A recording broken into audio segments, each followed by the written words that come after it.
आज असे मोमोज बनवलेत की शेजारचे पण म्हणतील एक प्लेट इथे पण पाठवा.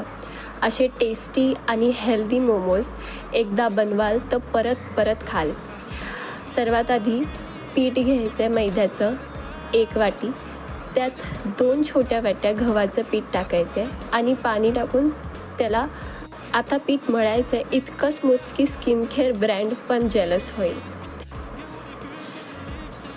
इकडे कोबी, गाजर, शिमला मिरचींची एंट्री घेऊन त्यांना बारीक चॉप करायचं आहे.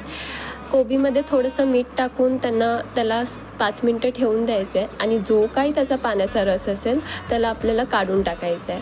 नंतर आता हे सगळं आपल्याला हाय फ्लेमवरती टॉस करायचं आहे.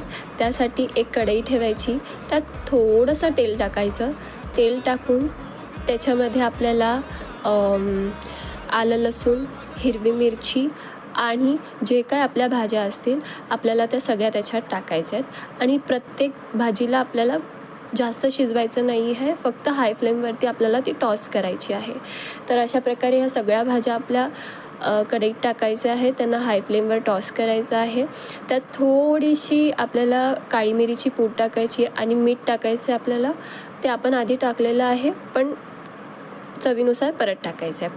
त्यानंतर हे अशा मोदकाला जसं आपण निर्या पाडतो तसे हे मोमोज तयार होणार आपले. त्याला वाफ देऊन